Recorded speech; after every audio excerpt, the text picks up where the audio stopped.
Hello, my dear students.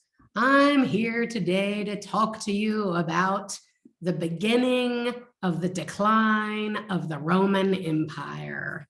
Hopefully you know what decline means. It means to go down. Incline is to go up. Incline is up, decline is down. And so we're talking about the beginning of the decline of the Roman Empire. And I want to preface this with the whole time I'm talking, I want you guys to think about this was a major reason that the Christians were persecuted. Remember, the Romans thought that their empire was so amazing, so awesome, because they were pleasing the gods. Their empire starts to fall apart, starts to crumble, starts to lose its power at the same time that the Christians are getting a little bigger and bigger. And so the Romans, they want a scapegoat. They want someone to blame. And so they're blaming the Christians for all this horrible stuff that's happening in the Roman Empire. It's all their fault because they refuse to worship the Roman gods. Okay, so all great things must come to an end. This is a famous quote. All great things must come to an end. The Roman Empire had been amazing. Then, in the year 180 CE, the emperor Marcus Aurelius died. Marcus Aurelius was the fifth of like 5 really strong, powerful Roman emperors. He was the last one in the line of 5 of them. There had been loads of Roman emperors, but there were this particular 5 really, really strong ones. And he was the last of those 5. When he died, over the course of the next 300 years is the slow fall of Rome. Peace, peace. Peace is dependent on the transfer of power from one person to another without having any problems. This is still today. How about when Kazakhstan elects its next president? If somebody else insists that they're the president and there's violence, then there's no peace. We just saw this in the United States on January 6th. People insisted that Donald Trump was the true president of the United States, and there were violent protests in Washington, D.C. That is not a peaceful change of power. Well, after Marcus Aurelius died in the late 100s, late means the end, like if we have a timeline here, and this is 100 and this is 200, the closer and closer and closer you get to 200, like right about here on the line, they start calling this late.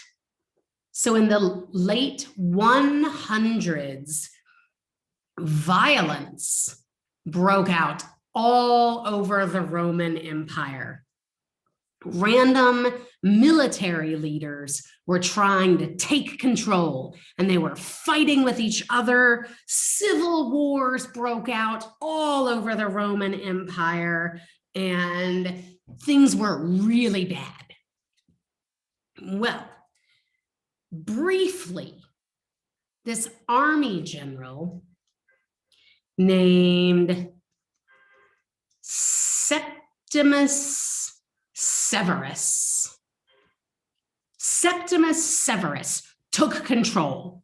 He was a strong, dominant, powerful military leader, and he reunited the entire Roman Empire. He stopped the civil wars, he put an end to it all, and he said, I am the leader. Well, this Severus guy, he did not care anything about the common person.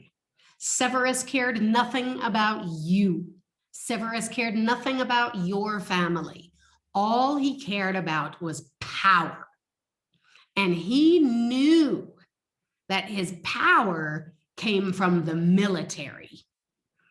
And a famous quote from Severus was, enrich the soldiers, scorn all other men. Scorn means to forget about. He didn't care about anybody but the soldiers. He said, if I pay the soldiers more, if I feed the soldiers better, if I give the soldiers a better place to live, they're going to like me, and they're going to help me control this land. Then we are going to fast forward further past him. Between the years 235 and 284 CE, these years are called the Imperial Crisis. Imperial is the ruling family, the kings. So anytime you see imperial, you should think kings and queens and princes and princesses, and that's what imperial means. So 235 to 284 CE is the Imperial Crisis. Rome was once again torn apart by civil wars, and it was broken into little pieces.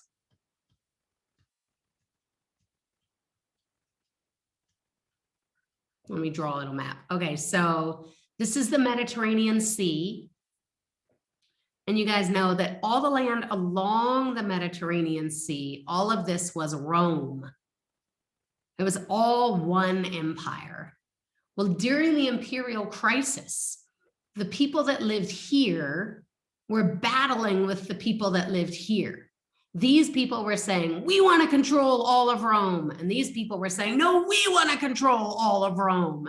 And then these people were fighting with these people, and these people were fighting with these people, and these people were fighting with these people. And there were little wars all over what used to be one united Rome. There was a quick succession of army, or I'm going to say military emperors. Just in case you don't know what succession means, it means changing in line, one after another. So there would be one military ruler of the Roman Empire, and then there would be a war and somebody would kill him and another emperor would take over. And then there would be a war and somebody would kill him and there would be another emperor. And this was called the Imperial Crisis. There's more. Let me erase this. All right. So there were all kinds of civil wars happening. And Civil war made great economic problems. So there was an economic crisis. The economy, this has to do with money. So we're talking about great problems with Rome's money. Why is this? War is expensive. War is expensive. Look, who's going to buy all the weapons? Who's going to buy all the shields? Who's going to buy all the armor? Who's going to pay the soldiers? Who's going to pay to feed the soldiers? Who's going to buy the chariots? All this stuff. War is expensive. So emperors raised taxes. He's making just the common person pay more of their personal money to pay to fund the war. And so people have less money. This really hurt the common person a lot. Like financially hurt the common person. They have less money to buy food, less money to, I don't know, buy whatever. When you're having to give more of your money to the government, you have less money to spend on your own. The emperors also did a thing called debasing. They debased the currency. Now remember, currency is money. They debased the currency. Let me tell you what debasing is. Oh, well, I was looking for a coin, but I don't have any coins with me right now. So you just have to imagine that this is a coin. And coins were made of gold or silver or copper. This was a solid piece of gold, and that was the coin. Well, the emperors started doing this thing where they started making the coins with less gold and more of some cheaper metal. And they were taking the gold that should have been in the coins and putting it towards the war. But when people realized this, when people noticed that the coins themselves weren't solid gold anymore, the shopkeepers started charging more money to buy whatever, a loaf of bread. So maybe a loaf of bread used to be 1 coin because this was solid gold. But now that the coins are not solid gold anymore, when the shopkeeper wanted to get the same amount of gold for their bread, they started charging 3 coins for it. But at their jobs, the people weren't making 3 coins. The people were making the same amount of coins, but the coins themselves were worth less money. And so the shops were charging more. Well, this is called inflation. When you make the same amount of money at your job, but the prices go up, that's called inflation. And also, war made trade dangerous. So if before, when there was peace everywhere, if I sell tea cups I can walk anywhere I want and sell my teacups because everyone's at peace. But when there's violent war everywhere I turn, I can't go sell my teacups anywhere I want to. So there were less traders on the streets. People were making the same amount of money, but having to pay more in the shops. Taxes were higher. The whole economy was in a wreck. All right. Now, think about all of that. At the same time that the imperial crisis was happening in the Empire of Rome, Rome's enemies became stronger.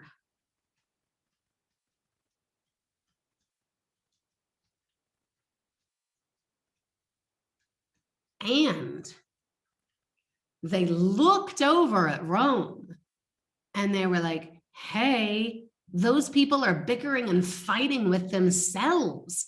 This would be a perfect time for us to go in there and take over. So Rome was weaker. Let's see here. Once again, I'm going to draw my little map. Here's the sea. And this land around the sea is the Roman Empire. Well, when there's war happening all over, so Rome used to have guards. They had guards that protected the borders. Do you remember Hadrian's Wall that was built all around the Roman Empire? Well, they also had soldiers that guarded the empire to make sure no enemies could come in. But when there was war all over the empire, these soldiers were called to fight in the wars. And so there were less and less and less and less and less and less and less and less. There were less and less and less people to guard the borders. And so outsiders, people that lived out here outside of Rome, started invading. They were going in Rome and invading. It took a really long time for word to get back to the emperor that someone was invading because there was war everywhere. Somebody from the borderland had to go all the way to Rome to tell the emperor, hey, we're being invaded. You need to send soldiers up to help us. Well, that took a really long time. And by the time word had gotten all the way to the emperor and Roman soldiers had gotten all the way up to defend, lots of land had already been taken over by these foreigners. In the 200s CE, the Sasanian Empire rose to power in Persia. I hope you guys remember where Persia was, but I'm going to open up a map to show you. Here's the map.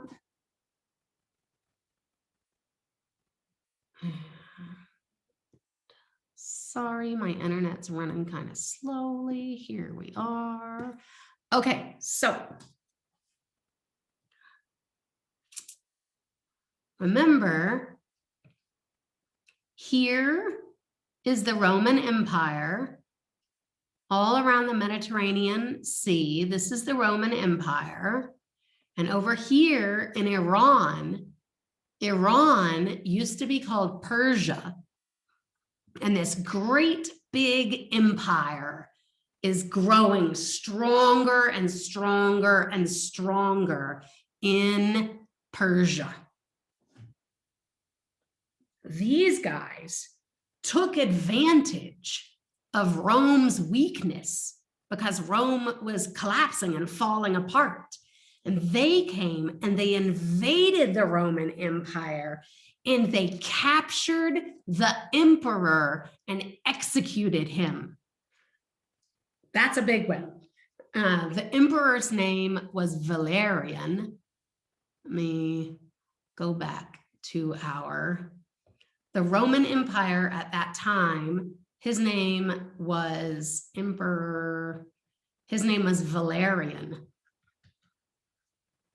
And this powerful, strong Persian Empire saw how weak Rome was. They went into Rome, they invaded, they captured Valerian, and they killed him. All of this happened in historical time period. We're talking a long, long time, in a relatively small period of time. Now, also at the same time, so we're talking there's an imperial crisis going on in Rome. The Persian Empire is growing stronger. They invaded Rome, captured the emperor, and killed him. Now, also at the same time, we're going to talk about the people to the north. I'll draw my map again. Here's the Mediterranean Sea. The Roman Empire is all around the Mediterranean Sea. All the people that lived up here in the north of the Roman Empire, the Romans called these people Germans.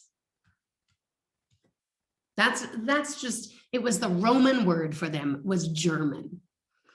They were made up of lots of different groups. There were the Franks, there were the Vandals, there were the Goths, that's a G, there were the Goths, and there were lots and lots of other smaller groups.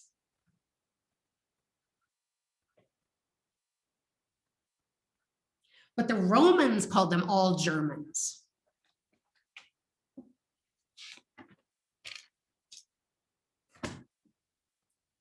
These guys from the north started invading the Roman Empire. Some just were doing it for fun. They saw Rome as weak and they wanted to plunder and take stuff from the Roman Empire. But others wanted to actually live there in the Roman Empire because up here you have colder, harsher environments. And the further south you go, it becomes warmer and nicer. It's easier to farm. It's just a better life. So some of them just wanted to invade, and some really wanted to come live down here. The Romans called the Germans barbarians.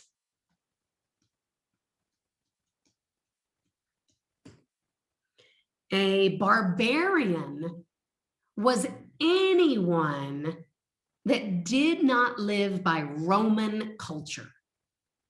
If they didn't live their lives as the Roman did and follow Roman culture, then they called you a barbarian.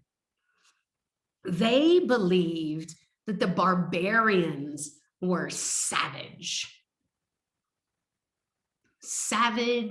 and uncultured. It's bad. It's an insult.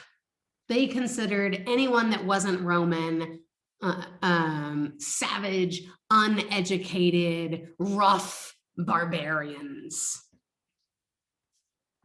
So Rome did not get over their imperial crisis until the late 200s.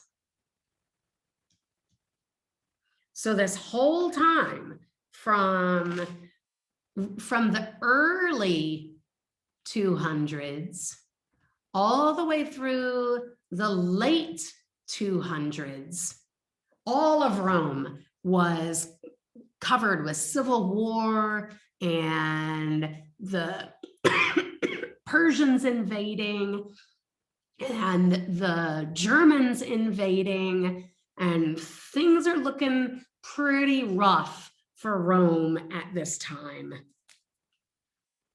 Then a man named, I'm gonna go back to using black, a man named Diocletian, who was a strong military leader, became emperor in the year 284 CE. Diocletian became emperor of the Roman Empire in 284. This was the first time in many decades that one man had led all of Rome. Now, a decade means 10 years. So it was the first time in many decades that only one man had led all of Rome.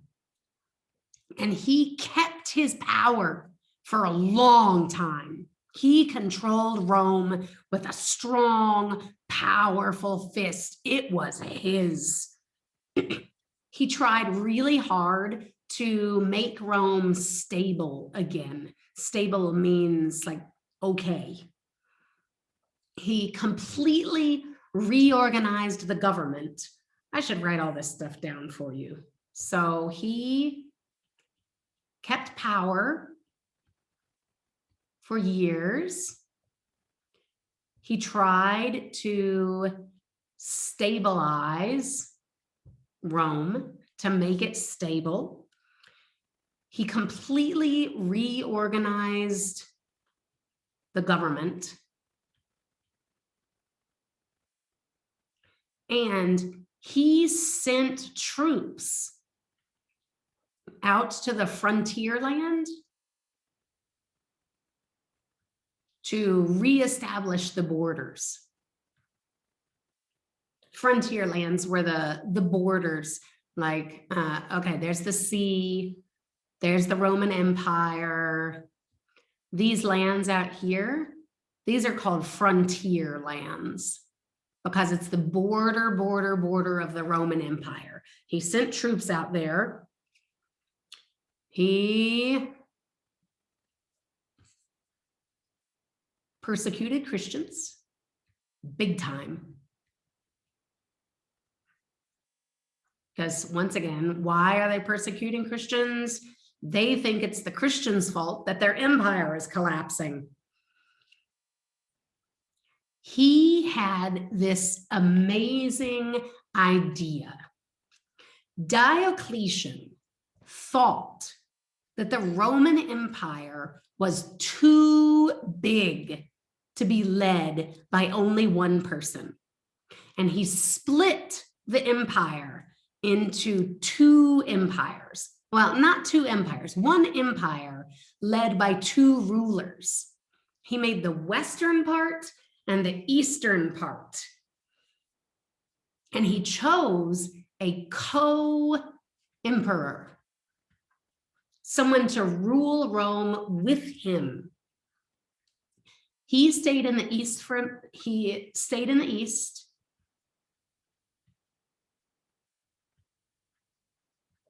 and he gave this guy Maximian the West. So there were now two emperors of the Roman Empire. Diocletian in the east and Maximian in the west. If this is the Roman Empire, and I've split it, we've got Diocletian over here and Maximian over here. And they, well, not they, he, Diocletian, appointed junior emperors. Junior emperors. And he thought that these guys would like learn how to be an emperor. And when Diocletian died, his junior emperor would take over. When Maximian died, his junior emperor would take over. And he thought that this was a pretty good idea to make for a peaceful transfer of power. Because remember, transfer of power, a peaceful transfer of power makes for a peaceful empire. And that's where we're going to stop for today. The next lecture will be the second part of the decline of the Roman Empire.